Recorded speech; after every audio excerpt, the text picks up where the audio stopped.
Gentlemen, welcome to another show of Fuente and Meerapfel present Meet the Professor. Hello, everybody. Hello. Hello. Hi, guys. How's everything going? Hey, Directly. today, Hey. Where's the Papo? Is the Papo in already? Hey, I hear. the wait. Carlito's here. Wait a minute. Okay, I forgot. I gotta push this little red button. Wait, All right. That means it's a party Hey, now. hold it. Where's the red button? All right, let me ping you in. There you go. You just have to. Okay. You just have to hit OK now. Yeah. What's happening? Hi, Carlito. Hi, Angela. How are you, sweetie? I'm ¿Qué good. pasa, How are Papo? you? This It's is gonna be time, a great it's time to show. make the formal introduction. Today we got a hell of a guest of honor on the show. She is gorgeous. She's intelligent. She is stop, I'm talented. blushing. She's a hell of a pianist. The one and only Angela Yu. Angela! Hi, guys. Thank you so much. That was such a warm introduction. Thanks, Jeremiah. There's no other way to do it, Angela. Not with you on the show. Thank you. You're too kind. All right, Professor. I'm sure I know what's on the grill today, but what's cooking?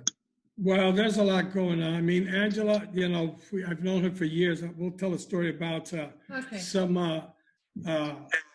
things that happened between Nathan, her, Tom, me, and Bahamas. It's gonna be interesting because I think I never told Carlito about it. But listen, Angela I would say, is one of the top retailers in California. She is very passionate. She's good with her customers. She has a big following. And I think more than anything else, and I think maybe El Papo would agree with me, she has a big heart.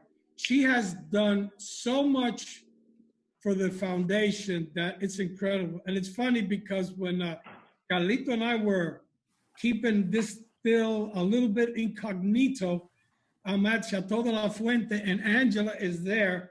And I don't know if she got it or understood it, but we tried to avoid photos and things like that. And we talked a little bit. I couldn't get into a lot of details, but I mean, she's very close to Carlito, to Cynthia, to Liana, to everybody from Fuente. And I gotta say that she's done a hell of a job. And I wish we would have more retailers like her and also more people that would be more conscientious to donate, to raise money, to create awareness, what Fuente Newman have done with the foundation. So maybe Carlito have maybe one or two things nice to say about it, maybe. Thanks, Jose. Hey, good morning, everyone. No, good afternoon. And very good morning to you, Angela, on the West Coast. Good morning, Carlito. I could speak for hours and hours and hours, but aside from the foundation and everything that she's done, I want to say that it all initiated from Angela. No one's ever asked Angela to do anything. She's always coming up, very creative, coming up with ideas of what to do. But it's not only the foundation. This is Angela's life. Angela, when we were having this situation with immigration from south of the border, and Angela will be going to all the people, taking them food, taking the children clothes, taking them everything. And Thanksgiving, she's out, she's buying and she's taking things to the homeless. I know that part of Angela, which a lot of people are not aware of. She's constantly doing things for her community and for the people.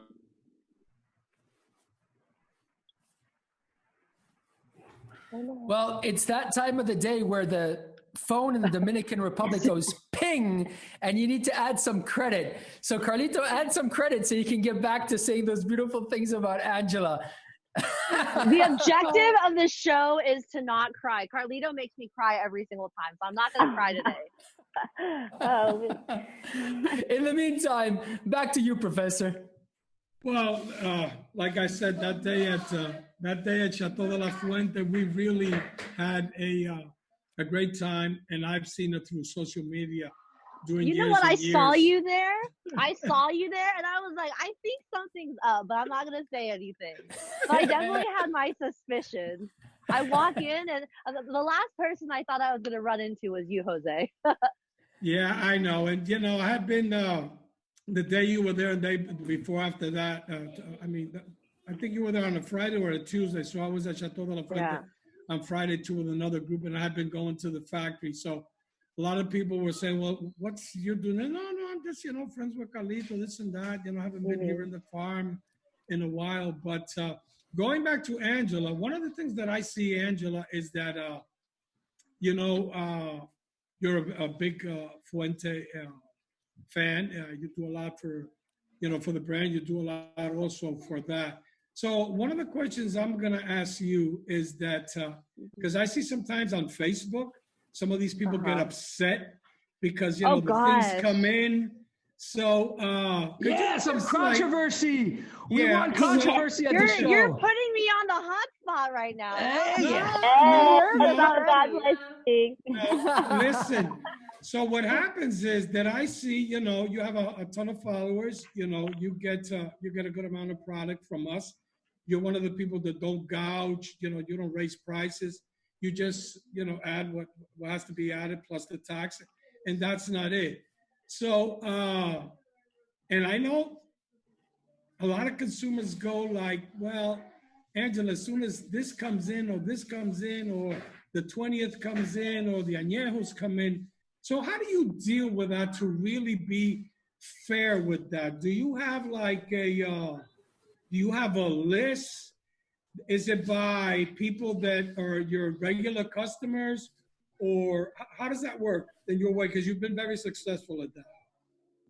For me, when we get our product in, I think the most important thing to take care of is our customers that come here to our store, especially in San Diego, where, I don't know if you're familiar with where we're at. We're in Escondido. We're about 40 minutes outside of San Diego, and we're not even in San Diego proper. And when people come into town, we get tourists from all over the world. They'll take a taxi, they'll take an Uber ride, all just to come to our store. So I think it's really important for us to keep the product in the store. I don't like to, I know there's retailers who flip cigar boxes online, and there's nothing wrong with that model at all. That's just not something that we like to do, because I think the most important thing is to take care of our brick and mortar customers that come into our store, that take the time to drive all the way out here. So I always take care of our customers in store first, and then I'll reach out to people online as well. So, but I try and make it fair for everyone, but you can't please everyone. The president can't please everyone. The Pope can't please everyone. So at the end of the day, people are going to love you and hate you. And the members of our show try our best not to please everyone. Right, Carlito? You got it, bro. I love to make everyone happy.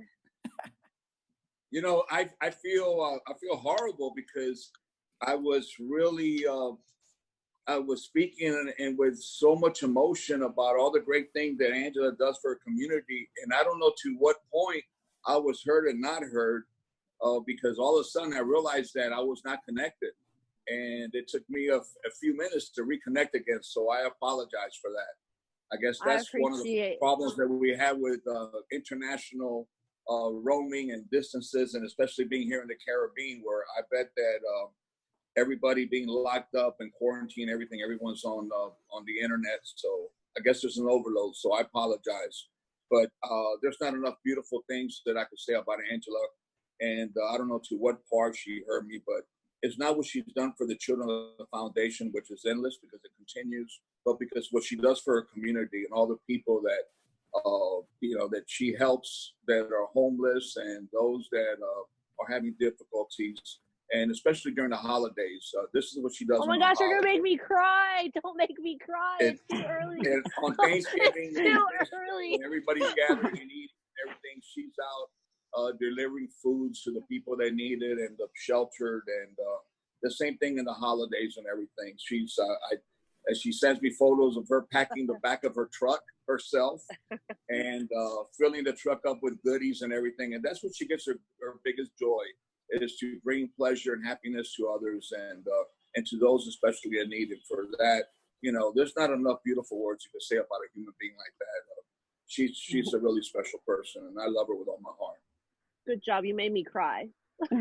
Carlito, this is the part when you got disconnected. It's the part that I said that, for years I've known Angela and her better half. And I'm going to tell a story later on about Nathan, but she has done a wonderful job. She has become a passionate sister of the leaf.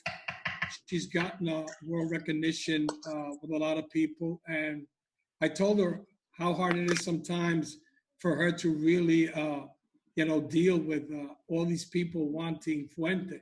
So she's told us part. Can I ask her? Where's my father's room?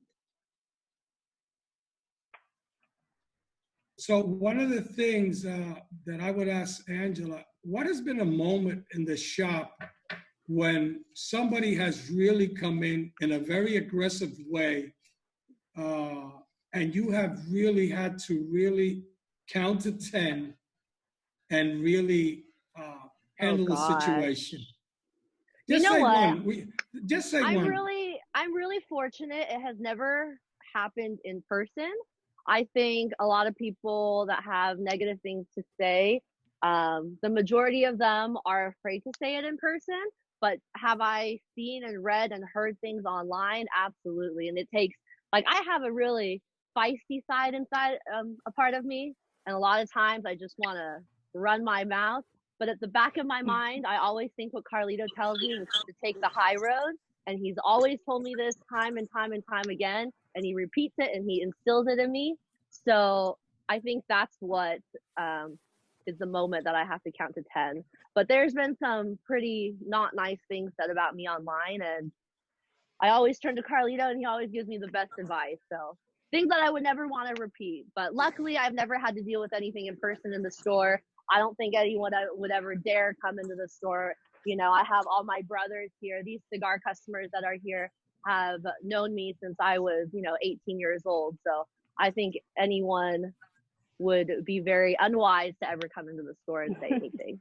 Oh, shit. Now I know that Angela knows how to count till 10 because I sure as hell don't know how to count till 10. And every time somebody comes, I shoot my mouth too quickly. Angela, I'm going to take lessons from you now. You know what? I used to be like that, but Carlito told me to take the high road. So I'm trying to remember those words. They're tattooed in my brain.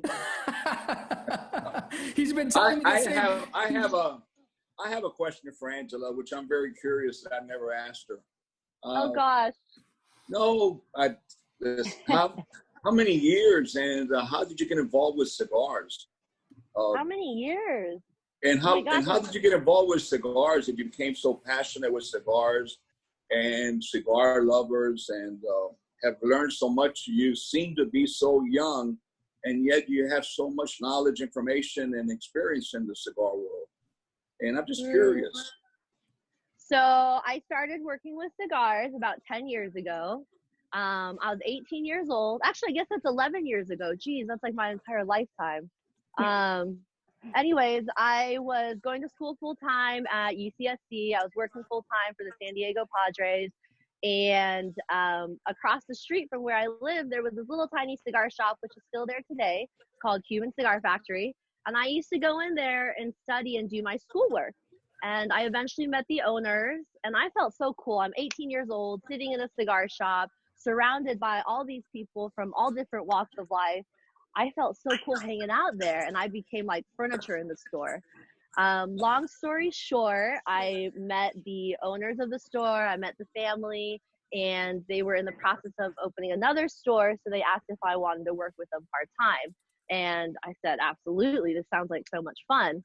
And 10 years later, I'm still working with the same family. I just opened up my own store 2 years ago called Lord Puffer in San Diego. And I am so fortunate to be working in an industry that I absolutely love and admire and am so passionate about. It's something that I truly enjoy doing. Even if I didn't get paid, I would probably do it. And cigars, to me, it's not just a product that I sell. It's like a lifestyle. It's something I'm so passionate about, and I can't imagine my life without it. The people, the ambiance, all the opportunities that you get, and the different people from different walks of life that you get to meet. It's truly a culture that I absolutely love and admire so much. Definitely. And I'm sure that you have people, customers that have now become part of your extended family from all walks of life, from all over. I mean, I have my Cuban family right there. Yes, you do. Yeah, no, that's wonderful. That really is. That's what makes cigars so special. It brings people together, and people that probably would have never met have become extended family. And I think that that's one of the miracles and one of the magical aspects of cigars and enjoying cigars and the entire cigar family, cigar world. And I think I never came from a big family. I came from a single mom and my dogs and all the animals that I had. So to me, the cigar world is not just a hobby. These people have become my family. I mean, there's customers here that I've known since I was 18 years old. That's 40% of my lifetime. That's my entire adulthood since I graduated from high school. I mean, Liana, she's like the Cuban sister that I never had. Cynthia, she's my aunt that I never had, always reminding me, take care of your skin and, you know, wear lipstick. And you, Carlito, you're like the father that I never had. And, you know, you crack the whip when I do something wrong. And the cigar world has just really become an extended family for me. So I enjoy it. That's beautiful. Yes. You know, there's I've known Angela for a while and Nathan, and I'll tell a story that I've never. When I was a baby. Yeah, I know. So all of a sudden, I had just left my contract with Joya de Nicaragua, and I'm doing this consulting in China. I'm going to Beijing. I'm going to Hong Kong. I'm all over. And Tom, Angela's brother-in-law out of Excalibur, calls me up, and I've known him for years. And he says, well, you know, my brother Nathan is growing tobacco in Bahamas. And I go like, where? Bahamas. So they want you to go down there, you know, to look at the crops and things like that, and maybe to get some help to come to work out. So Angela coordinates the trip and all that and the hotel. I fly into Bahamas, they pick me up, and I go to this gigantic farm. I mean, there was more tobacco there you couldn't believe. So all of a sudden, you got all these. We were in the Bahamas together. Yes, so we have all these Bohemians and these Haitians. Then he had a Dominican guy, and I bring in a Cuban guy. And then you can imagine what we say, arroz con mango, rice and a mango. The Cuban and the Dominican guy trying to help Nathan grow this tobacco. And to be honest, it didn't work out. It was a multimillionaire who put in all the money. But the tobacco, the little tobacco that we got and I brought back to DR, I got to tell you, it had a lot of great notes to it. It was totally different from anything from Cuba or Dominican or Mexico and Ecuador. It did not work out, but I got to tell you, it was a great adventure. And poor Nathan, I mean, I thought he was going to drop that there trying to grow tobacco in Bahamas. So if anybody wants to have an adventure in an exotic island, go to Bahamas. Angela can talk about that. You know what? So Angela, you were actually a tobacco farmer, cigar tobacco. Tell us a little bit about it. I don't know about that. I was like the wingman, okay? I was just the wingman. Nathan was the farmer. He brought all these different guys in, and I was just existing in his world. So the Bahamas was probably the best experience of my entire life. You know, at such an early age, you don't get these opportunities to just pick up and move, especially to a country like the Bahamas. So even though it didn't work out, and we're not doing it anymore, it was definitely one of the most memorable, exciting times of my life. So. And if I could go back to farming, I would be a farmer any day. I'll take off my lipstick, I'll throw away my, you know, high heels and Louis Vuitton purse, and I'll go in the dirt and farm. So if you need a farmer, Carlito, you got a Chinese farmer over here. Angela. Yeah. You're not going with Carlito. You're coming to Cameroon with me, sweetie. Okay, wherever you want, I'll go. All right. Now we got questions coming out of our ears right now. So it's time for Melanie's hotspot. Melanie, start shooting those questions to Angela. All right. So Angela, we have some questions for you. One, I think you kind of covered it already a little bit, but how the hell do you maintain everything? And I mean everything. You mean like at the store or like all of our operations? Yes, in your shop. I think I one, have a ton of energy, and two, I get bored really easy. So once I'm done with one thing, I move on to another thing. And I literally have a list of like 50 things that I do every single day. Every morning when I wake up, I physically write out a to-do list of everything that I need to do. And I'm lucky here because Nathan has really given me the tools that I need to achieve all the tasks that I do every day.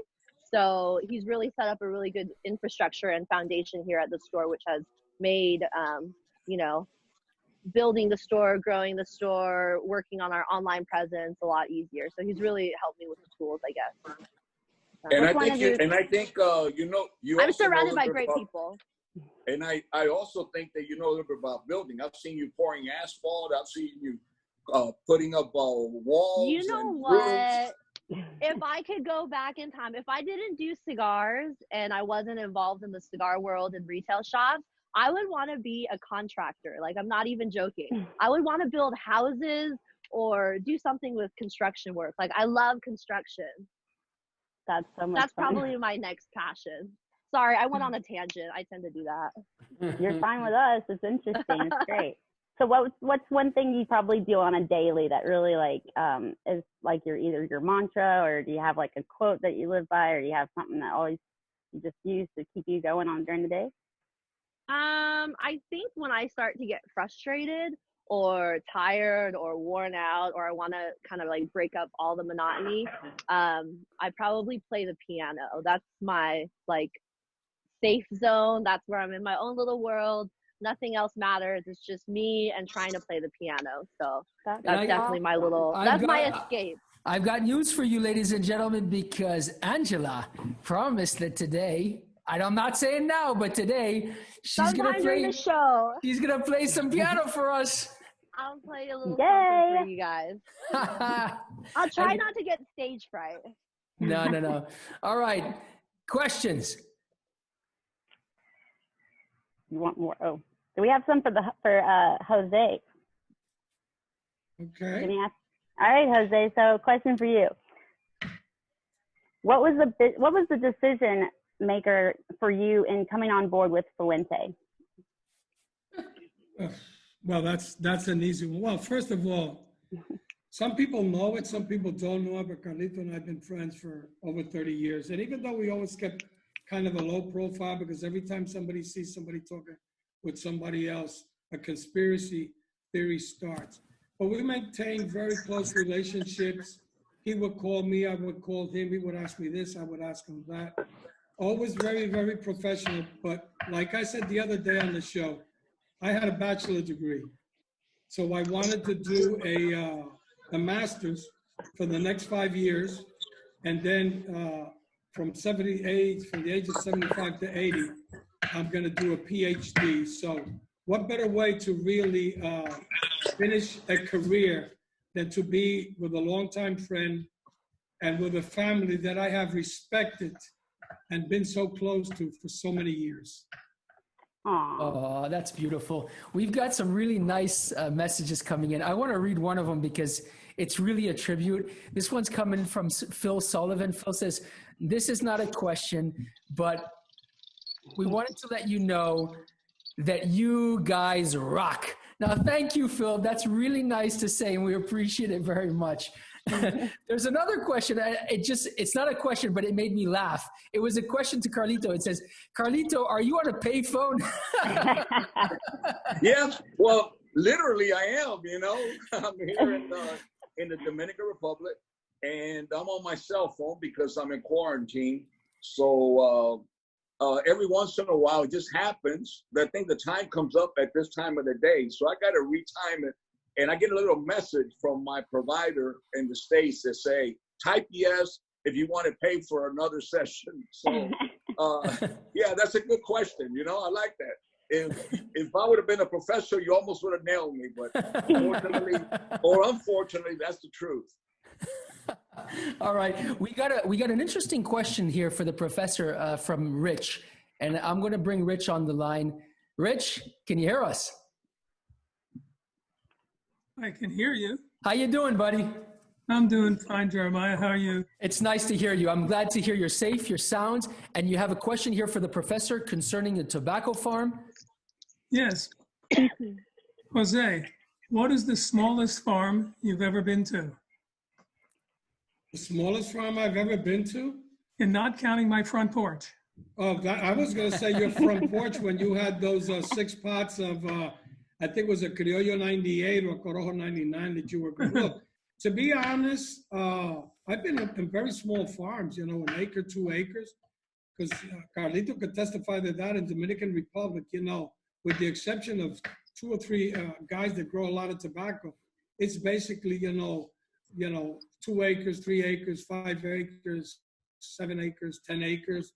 Then you have a lot of people that, grow, hundreds and hundreds of acres of tobacco. But I've been in small farms, big farms, all over. So, or is this like a trick question you're throwing out? No, absolutely not. All right. He's Thank you. nervous about getting nailed. Yeah, no. This one didn't work out. All right, Rich, keep the questions coming.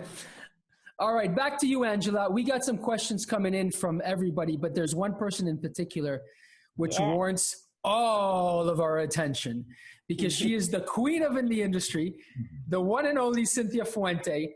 And Cynthia, Angela, would like you to talk to us about your love for Casa Cuba. Oh my gosh, that's what I'm smoking right now. I geek out about Casa Cuba. Like, if I could get Casa Cuba tattooed on me, I probably would. I love this cigar.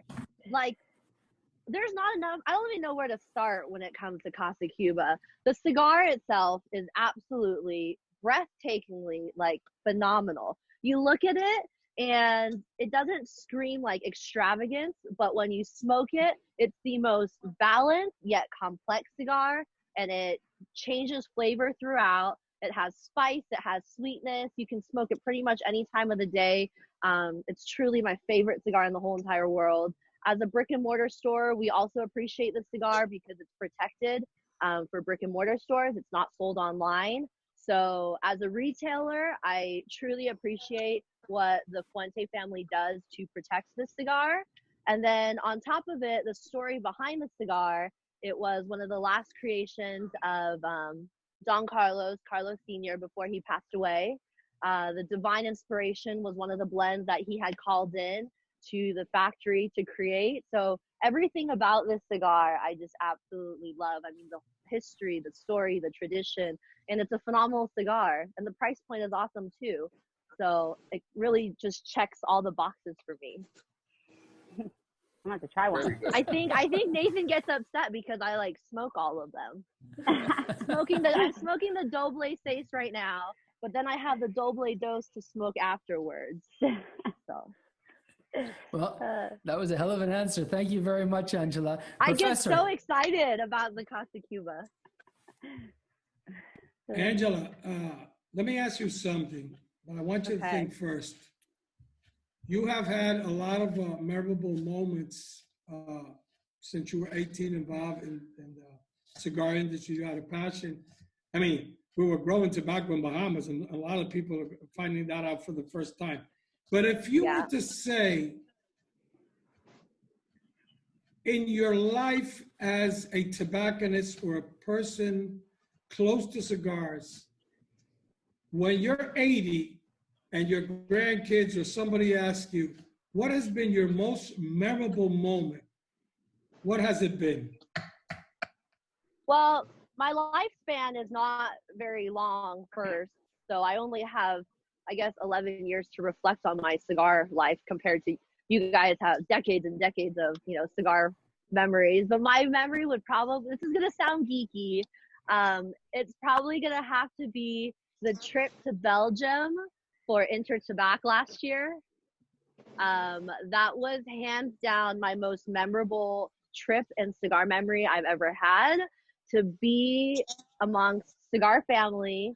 And I think the train ride between Belgium and Dortmund was my most favorable moment, because I got to hang out with people who I love dearly on such a normal, relaxed level, and we were able to talk about things that weren't just cigar related.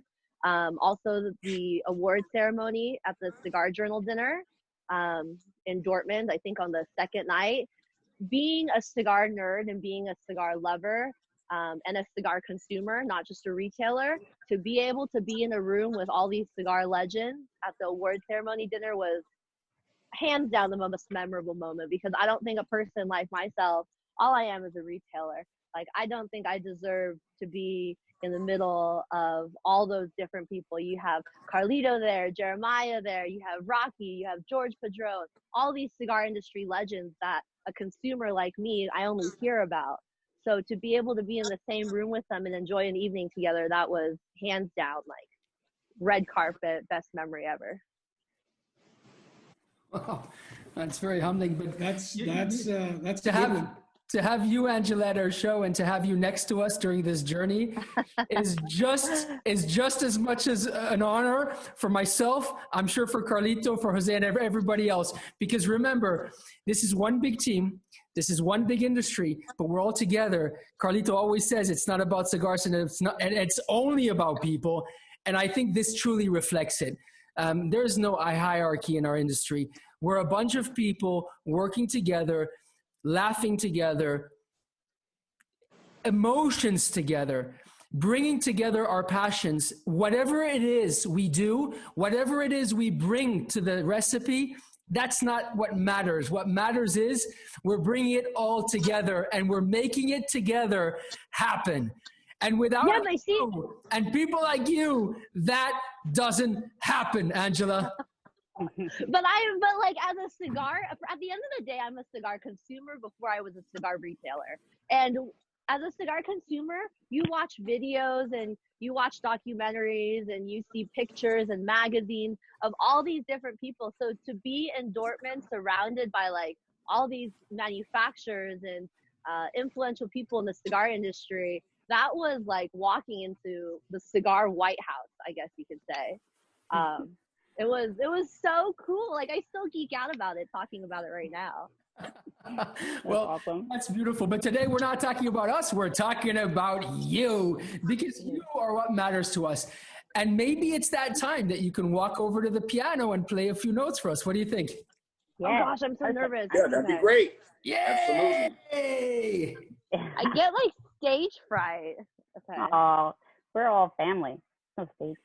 Guys, you're about to witness something very special. The first time I saw Angela play, I thought an angel came down from heaven and just posed her fingers on the keyboard and started playing away. This is beautiful. It's special, and I think it reflects the beautiful soul and the talent this young woman has. So, Angela, let me try to see if I can get the camera to stick on you. Spotlight video. There we go. All right, let's see. Oh gosh, I'm so nervous.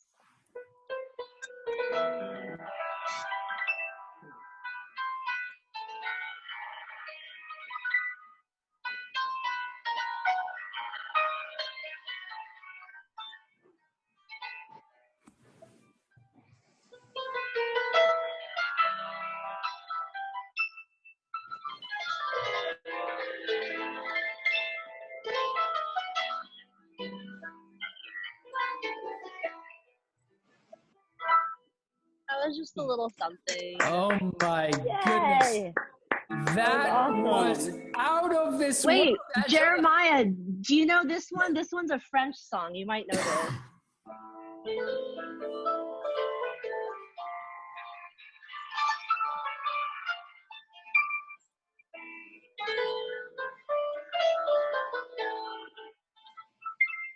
Under the Skies of Paris. Oh mon Dieu, c'est absolument formidable. C'est magnifique. Angela, thank Mon chéri amour. All right. We'll let Angela get back to her comfortable seat in the sun there. That was beautiful. All right, Professor, back to you. One of the things that you look at retailers that are successful is a lot of times not only the image of the store, the pricing of the store, but to me, one of the most important things is how you treat customers. And I've met a lot of people during many years that have gone to the shop, and they find a lot of product because they've always had a lot of inventory. But I think a lot has to do to how you handle people, the smile, Yes, how are you, sir? How you handle people, let's say, going into the store. And you always say that, you know, a lot of store owners have some magic to it. So, Angela, outside of your inventory, the way you treat people, what is the magic that has made you one of the most successful retailers in the state of California, and you have a recognition all over the country? Oh gosh. Thank you so much. That's so kind of you. I don't think that I'm that, but I besides I think the most important thing is just treating your customers right. At the end of the day, it's very hard for a retailer, especially in California, to survive. Customers can go online and order cigars for 20% cheaper than they can buy at a brick and mortar store. It's just one of the obstacles that us in California we face with a 60% OTP excise tax. So when customers come in, I try and make them feel like they're not at a store, but I want them to feel that they're at my house and that they're at Nathan's house and that they're in our living room or they're sitting in our backyard. So I think one thing that has really helped us grow quickly is the events and the barbecues that we always do. So when this whole Corona thing isn't happening, every Friday, every Saturday, every Sunday, Nathan is cooking barbecue for all of our customers. He does ribs, tri-tip, brisket, pork. We just feed our customers and we take care of them as if they were coming into our house. I think without our customers and our loyal customer base, we wouldn't have been able to grow so fast. And I think it's the customers who are your best form of advertisement. So if you treat them well, they will come back and take care of you in return. So one of the things that we do is, like I said, the barbecues. And I guess that's pretty much it. Just treating the customers right. Wow. Well, I guess that's the base to everything and the road to success. We have a wonderful question coming in from our queen. I call her our queen, the queen of the industry, the empress, Cynthia Fuente, who's very, very, very impressed by your moral and emotional attachment to the foundation, and she says, talk about Lord Puffer's big event and fundraiser, the Fuente Fever 33. I mean, a lot of people do not know about this.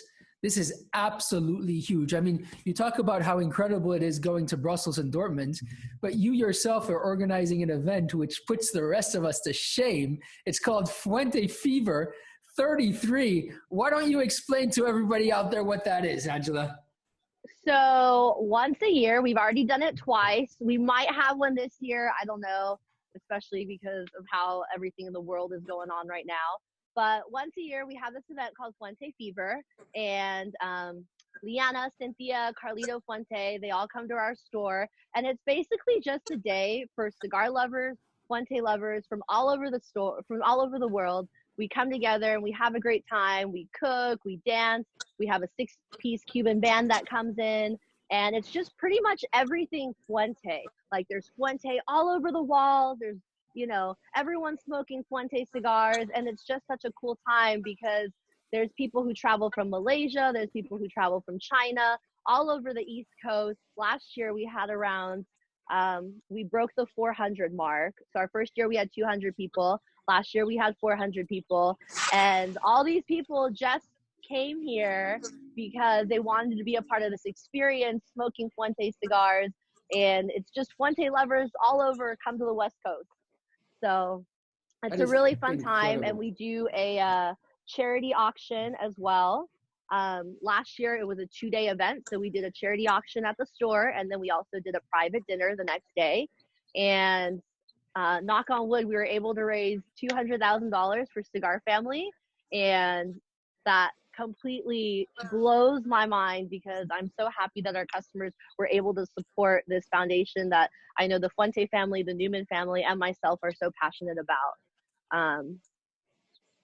That sounds amazing. That's awesome. Angela, you are incredible. There is no Stop!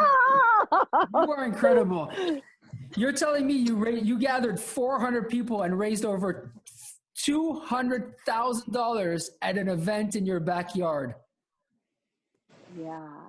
I'm just nervous because I don't know, like, the next one, what we're going to do, but we're really fortunate. I mean, we had customers fly in from all over the United States. They flew into our little tiny store here in San Diego, California. So it was really humbling to see that all these people were here because of the love of cigars and because of the love of Cigar family and because of the support they have for Cigar family. Well, let me tell you something. You don't need humbling because you're humble enough, right? Yeah. All right, Professor.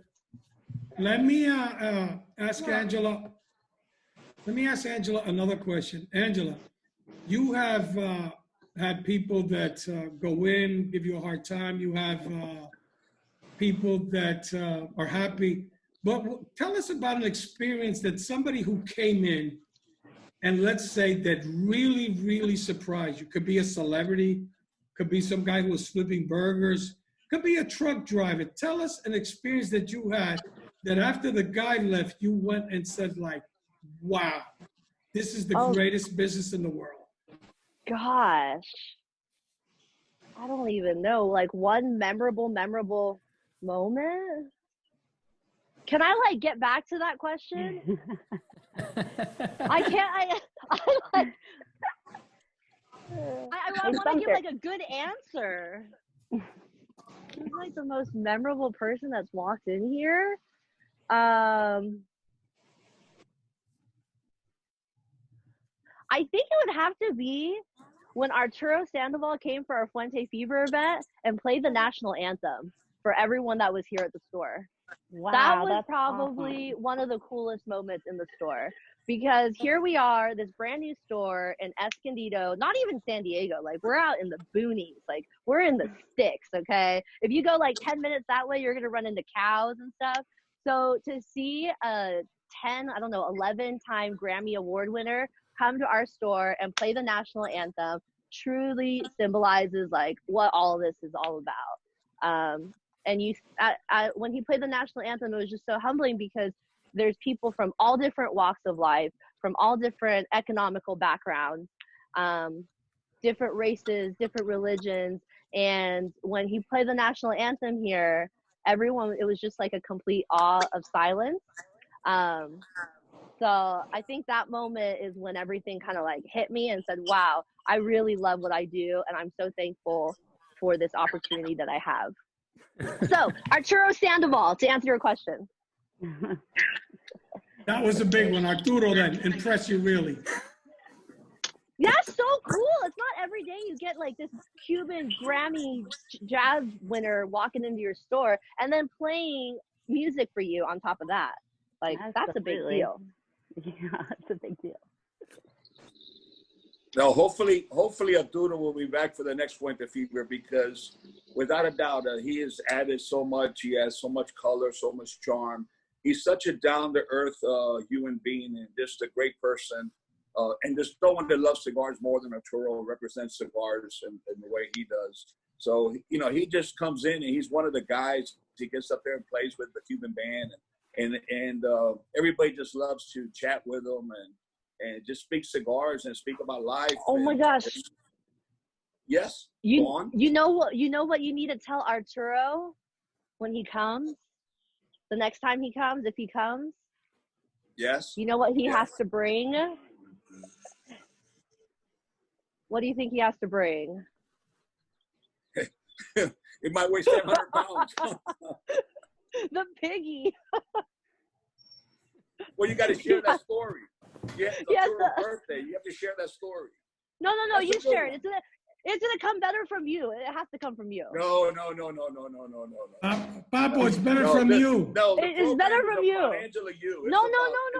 Angela. But it's your present. You gotta do it. It sounds so much better from you. Angela is speaking about all this trip when she went for the launching of Fuente International and all these things, but she was speaking the entire time that we were there. we're busting our BBs, not hers, but Jeremiah and I. We're arguing back and forth, but laughing, and everything.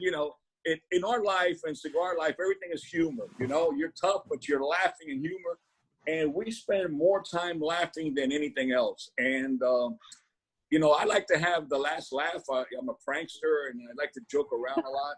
And sometimes people take me serious when I'm really, it's my sense of humor, my strange way. But this time the joke was on me. It's Arturo's 70th birthday. And Arturo has everything. So I'm thinking to myself, what could I get Arturo for his birthday? And there's nothing that Arturo is a Cubano, is a real Cubano, that he likes more, that he loves more than his roast pork, his chicharrón. And so I called his wife, Marianela. I said, Marianela, Arturo has everything. I'm going to give him a special gift to surprise him, which it was a joke. I'm going to give him a live piggy for his birthday.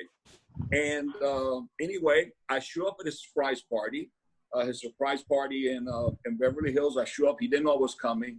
He thought I was in China or something. We had pretended that I was out of the country. And I show up and he sees me and, he's happy to see me and that I came and I'm celebrating with him. And his wife says, we waited all day for the piggy because Angela had someone call up who supposedly was the trainer and the breeder. And this little piggy is supposed to comes from a trainer from Hollywood that they train all these animals for Hollywood movies, and they're potty trained. And she has sent Pampers ahead for the little piggy. She has sent a cage and ribbons and all these things and clothing. So they're waiting for little piggy. So Arturo's wife, Marianela, tells me at the party, Carlito, we waited all day for the piggy. They show up. And I said, Marianela, it's a joke.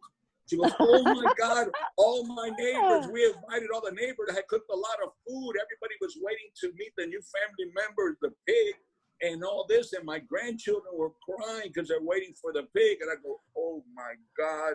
So I call Angela. I say, Angela, go out and find that pig. We got to send him the pig, which we did. And Arturo says on his next Grammy, instead of the Kardashians walking with their little pet, he's going to walk down with his little piggy, which he named Lucy. Oh, that's so True sweet. story. All right. True story. That's a true story. I drove to Beverly Hills to deliver a pig. That's awesome. All right, ladies and gentlemen, it's that time of the day. I got to warn you, if you're under 21 years old, you have to disconnect right now. If you're sensitive to any kind of vowel language or concepts, disconnect right now. And we are broadcasting out of Switzerland, so none of this politically correct crap going on. I cannot guarantee anything right now. Ladies and gentlemen, it's Benoit's Baked. Hello, what's up, everybody? Hi, Hello, Benoit. Benoit. Hello. So, ready to go. It's the story of a man who walks into a bar. Then you see a friend. Come to the friend, say, hey, what's up, guy? Then you see his face and say, oh, what's happening? What happened to your face? The guy's, that's my wife. She slapped me yesterday because I was totally drunk and she was very, very nervous and very angry against me.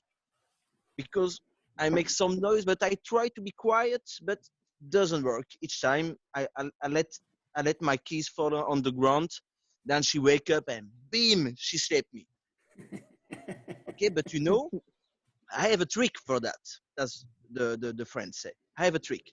So me, when I'm drunk, I go back to my place. I make a lot of noise. I take the upstairs, go to the bedroom, and I make love with my wife before she wake up. And it works. Yeah, it works. She's never angry. She's really happy. She never slapped me. So trust me, do it. Okay, so they continue to drink. 1 pint of beer, 2 pints of beer, a couple of whiskey. Then the guy is drunk. Go to his place. You open the door. Bam! Make a lot of noise. Take the stairs. Go in the bedroom. And then directly, before then his wife wake up, he make love with his wife. And he make love. Then come the orgasm. The guy is a little bit tired. Okay. Go back to the kitchen. He opened the fridge. Take a beer. He closed the door of the fridge, and then he sees his wife in the kitchen. He said, "Oh, darling, why aren't you sleeping?" And then the wife said, "Shh, quiet. Mama sleep in the bedroom." Mwah. Love you. Yeah. This Love is going you. from bad to worse. All right, thank you very much, Benoit.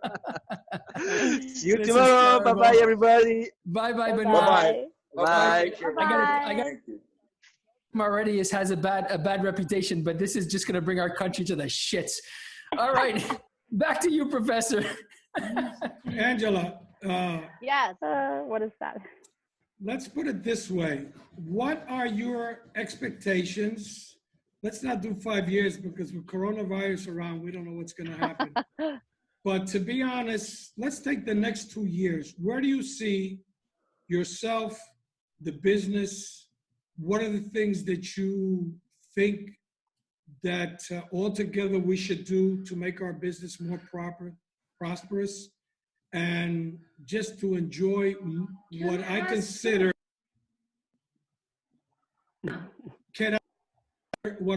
one of the most enjoyable things in life, which is to smoke a cigar.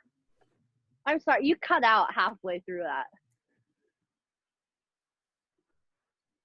Hello? Can you repeat it, Jose? No. What I mean is, what do you see for the next couple of years that can make a big difference in our industry?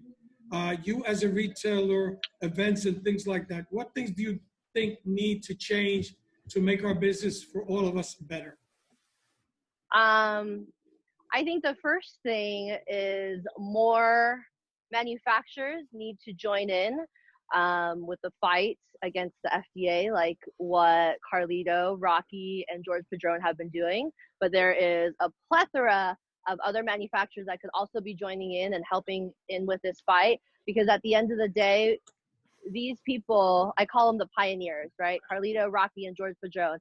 They're fighting for us every single day, spending, oh, can you hear me? 100%. Yes. Oh, I see his mouth talking. That's why. Okay. At the end of the day, these people meaning Carlito, Rocky, George, and I'm sure a few others, they're spending millions and millions and millions of dollars of their personal money, of their personal hard-earned money to help fight against the FDA, to help fight against different legislations and laws that are being passed that are prohibiting us brick and mortar stores to succeed. If you guys aren't following with the FDA, they're making a lot of changes and new criteria for cigar manufacturers to abide by, as well as brick and mortar stores. So if we don't educate each other, if we don't educate the consumers and the retailers, and if more manufacturers don't step in, the FDA is going to come in, and eventually, I mean, who knows what's going to happen from 3 years from now. So I think the most important thing is, coming together as one, as a cigar community, from all standpoints of it, whether you're a consumer, retailer, or a manufacturer, and to fight all the different legislations and laws that are going on with the FDA right now. Because if we don't do it, and if people like Carlito, George, and Rocky don't do it, then who knows, in 2-3 years, we might end up like, Canada, where they black out all the brick and mortar stores and you're not even able to see the cigar products that are on the shelves. So this is our bread and butter. Like, our brick and mortar store is what gets us going every single day. So if the FDA steps in and puts their hand in on everything, then who knows where these stores will be in 2-3 years. Well, that's very true. And I think all of you out there need to listen very carefully to what Angela just said. You need to step up. You need to make your voices be heard, because there are a few people out there, including Carlito and a few other people, which are banging the nail as hard as they can, but it's going to take a collective effort between the manufacturers, between the brick and mortar, between even whatever, internet, consumers. Everybody needs to get together and make their voice heard. It's the old symbol of the arrows, you know, the symbol of the Rothschild family, where you take one arrow and it snaps very easily, but then you take many arrows and you can't break them anymore. And this is what we have to do. This is what the whole premium cigar industry needs to do. It needs to get together. You need to join forces with Carlito, with Robbie Levin, with George, with all these guys, with people like Angela. You need to join forces and make sure that you become unbreakable so that our children and our grandchildren can continue having a future, a free future, be able to be cigar aficionados, be able to continue enjoying this this unbelievable product. And it's not about this, it's about the enjoyment. Go on. And I think it's I hope I don't get in trouble for saying this, but it's just really not fair that you have these forerunners who are fighting to protect brick and mortar stores, to protect, you know, hundreds of history of tradition of cigar making, which is truly an art, it's a craftsmanship. And you have, you know, a few leading figures who are fighting and spending their own personal money, but yet everyone else sits back and gets to reap the benefits of it. I just think that's not fair. I mean, why is it that, you know, only a certain amount of families are contributing their hard worked money into this fight while everyone else just sits back and enjoys the benefits of their fighting efforts? It's gonna take more than 4 or 5 families and people. We all need to come together. Why should we sit back and be able to enjoy this beautiful cigar on, you know, a comfortable patio? We're not contributing to this fight against the FDA, and the FDA is eventually, you know, a big conglomerate group that will take down this whole industry if we don't do something about it. 100%. 100%. Not only do I agree, but it will all have been worthwhile. And I'm sure Carlito and the other guys and everybody out there will say that it'll all be worthwhile if everybody joins forces and if it's not in vain. And as long as it leads to a road to success, it will have all been worthwhile. Carlito, what's your view on this? No, absolutely. But there are other people, the Newman family. You have Alan Rubin. You have Pete Johnson. Of course, Robert Levin has been involved, the family from the beginning. You have the PCA. It's just unfortunate that a lot of manufacturers and basically the big powerful ones have left this on the small family members, and I think that we all benefit from this. For example, you have the warnings. Right now, we would all have 1/3 of our boxes completely covered. And through the fight, we're able to get, a judgment on it. So we're not, we don't have to cover all our boxes. But imagine a luxury product like all the beautiful packaging that's out that you have to cover 1/3 of the outside of the inside, that you cover all the information. You partly cover maybe your trademark, your label. And that's just the beginning. We're fighting so many different things, but we just hope that more people would join us and fight and contribute to it, because it's very, very important. And we have so many legal fees to pay for, and it's just, and we have a handful of basically family manufacturers are the ones that are really pouring in the money and pouring in their time, and there's small families, because we understand. I mean, realistically, what will happen is that all the small families eventually will be out of business, and this will end up in the hands of maybe 4 or 5 big multinational companies, like what's happened to the pharmaceuticals, what's happened to the communication, what's happened to all the major industries. It's, and I believe in family. I mean, we started from nothing. My grandfather was an immigrant who came to the United States in search of the American dream. And I believe that the future of our business is that there are so many, that there would be many, many more young people with new ideas to come in our industry and contribute to our industry with new ideas, with their energy, and just make this family larger. I believe in that it's the small family cigar maker. I believe in the brick and mortar. I believe in this. I believe it's what made this country great. Entrepreneurship and people who have the skin in the game. People who are actually owners, that is their life, that is their blood, sweat, and tears, that it was their grandfathers or their fathers. that their family is behind it, that their family depends on it. It makes it's a huge difference. And these are the people, whether they're retailers, whether they're small family manufacturers, who have really been behind this fight from the very beginning. And I want to thank all of them for their contribution. And Angela, you're right.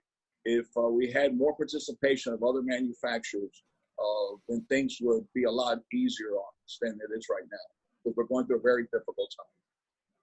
Another person has been Lito Gomez too. Absolutely, Lito also, yes, absolutely, no question. Thanks for bringing that, absolutely. From the very beginning, Lito's a warrior. He's a gladiator. He's a fighter, and he's been involved from the very beginning, absolutely. There's a few people that have been involved. We might have forgotten a few names, but the reality is there's a few good families out there that have been sticking together and moving forward with this.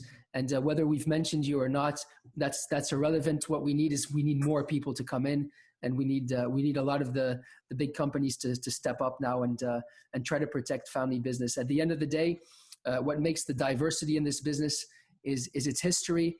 And if you try to wipe away somebody's history or something's history, you don't end up with much. So let's try to remember that. Angela, do you agree with that? Absolutely. Amen. Preach it. All right. We're getting to that time of the day. It's, again, we have all these wonderful guests of honors, but we have very little time. We'll try to keep the show running a little bit longer because we can. Jose, do you have any questions?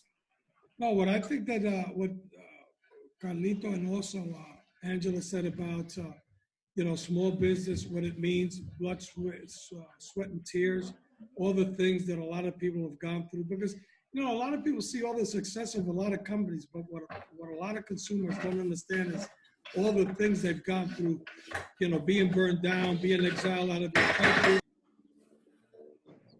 being exiled. I mean, it's really a really tough situation. So I agree with Angela, and I also agree with Carlito. This is a fight that we all have to be a part of. Wonderful. All right, ladies and gentlemen, it's that time of the day. We're going to have to get Angela back on the show for the rest because time has just run out. Angela, will you do us the honor of coming back onto the show? Oh, absolutely. This is so much fun. All right. We'll get Angela back on the show. In the meantime, I would like to finish with a little note that we got in from Chris. I think it's absolutely beautiful. I'm going to read it out to everybody because it's a beautiful tribute to Angela. It says, not a question, but an observation. Angela Yu brings youthfulness, vibrancy, elegance, humbleness to a very stuffy and closed industry. And she's goofy too. Can't wait to see all of you guys and ladies at the next event. Angela, I think that sums it up quite well.